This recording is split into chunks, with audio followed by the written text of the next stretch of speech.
In this training video, we'll be reviewing the Exercise Information Control Application, or EIC. We will examine all of its features and take a look at how you can use it to design and facilitate exercises and deployments. So let's get started.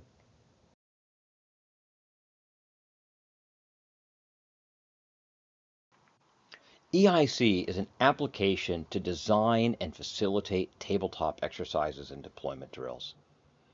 It controls all aspects of the field simulation, including the injects. EIC is capable of managing the check-in and badging process at the command post. EIC is easy to access. You can log in using any web browser.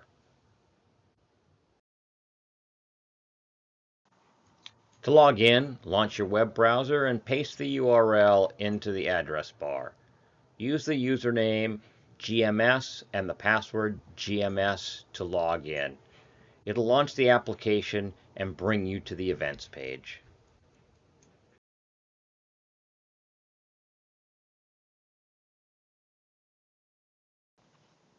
Badges are issued from the staffing section of the application. Simply click on the person whose badge you wish to print. Make sure that the right section has been selected. We can pick from command, operations, planning, logistics, etc. Type in the position that they are intending to fill and then hit the print button.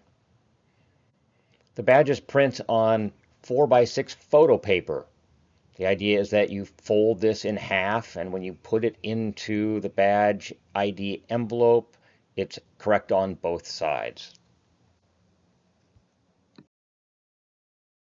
The QR code can be scanned with a handheld scanner or an iPhone and allows for easy check-in and check-out. In addition to the ID badges, EIC can also print vest front labels, and it can print the vest rear labels.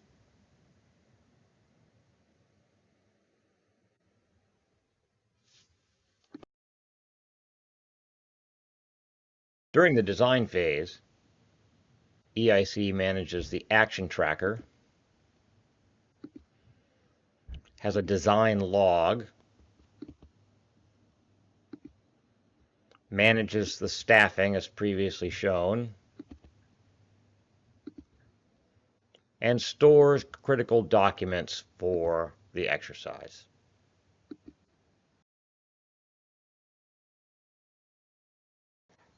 EIC has a built-in library of injects that can be edited at any time. To get into the inject library, select the inject button on the event layout. This brings us to a list of the built-in injects. We can also view this as a table if you prefer to work in a more Excel-like format. From the list view, I select any inject and click the pencil button. That brings me into the detailed window. It lists who the inject is scripted to be injected to, who the role-played caller is, the inquiry. If there's an expected action that we're looking for, we can capture it here in advance. If the inject is specifically being evaluated, we can add an evaluation section so we can assign it to a specific evaluator. We have some other areas here: area, phase, region, source. These were added specifically for the Whatcom County Department of Emergency Management for their use during the Cascade Rising earthquake exercise. To utilize the inject library, open an existing event, select injects, select import injects. This brings us to our library of injects, and just check the boxes of the injects you wish to bring into the event and hit enter. Once they're populated, you can open them individually and edit them specifically for the event you're working on. One of the original goals of EIC was to manage the sim cell and all of the role players and information necessary to manage that field simulation. When you're in an event, you can get to the SimCell dashboard by clicking the SimCell button. And in the SimCell dashboard, we have areas for collecting a number of pieces of data. We have a SimCell log, and the goal here is that everyone is logged in to EIC so that we're maintaining the same log, we're recording the same information. If a caller reaches out to the SimCell for a piece of information, it doesn't matter who answers the phone, they can get the information out of EIC and provide a consistent picture from the SimCell. And that starts with the SimCell log. So everybody that's logged in is maintaining the log. And this also allows us to have remote role players.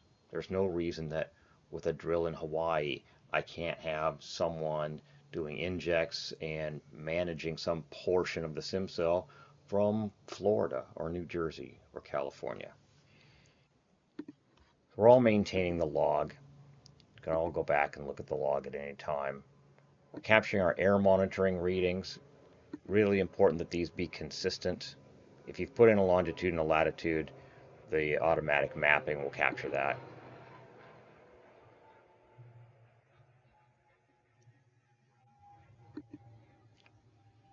We're keeping track of air ops. Every time we have a sortie that goes up, we're making an entry, the time, the date, the type of aircraft, the tail number, the specification of the aircraft, where it's flying out of, what its mission is, what its time up was, and its time down.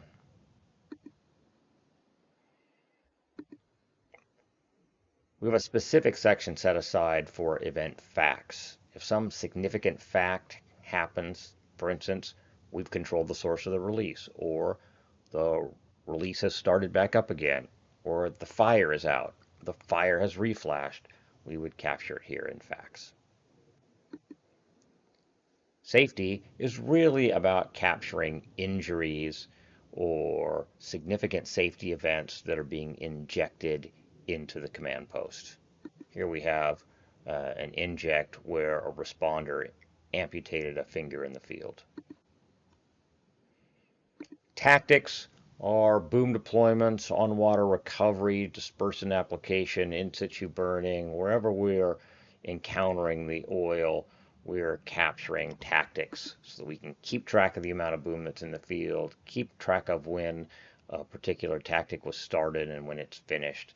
This is crucial for making sure that the resource unit and the situation unit are kept up to date and that we're able to check back and forth between the SimCell and the situation unit to make sure that we are mostly in agreement.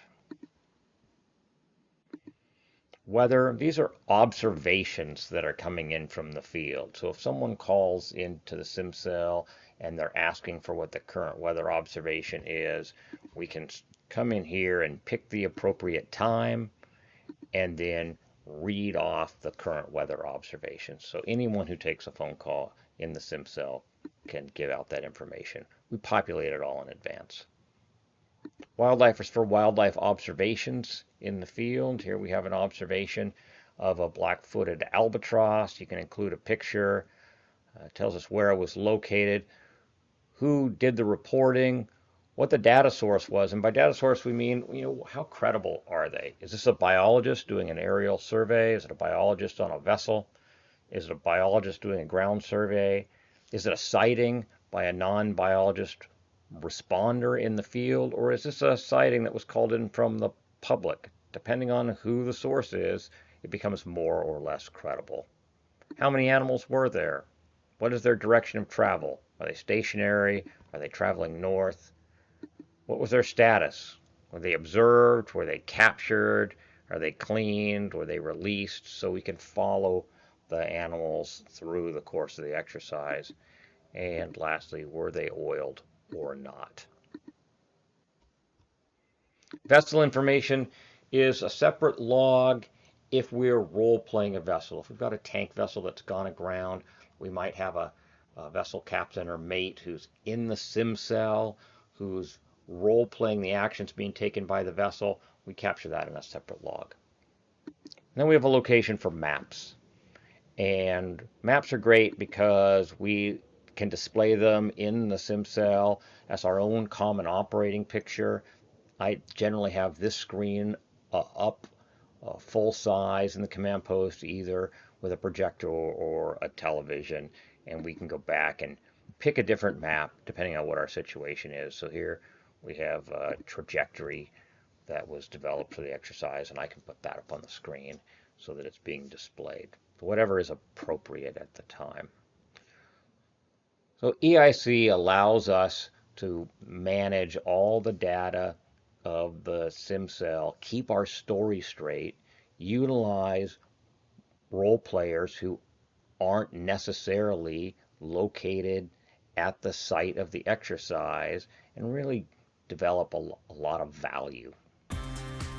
Thank you for watching this tutorial on the use of the EIC application. If you have questions or comments, you can email me.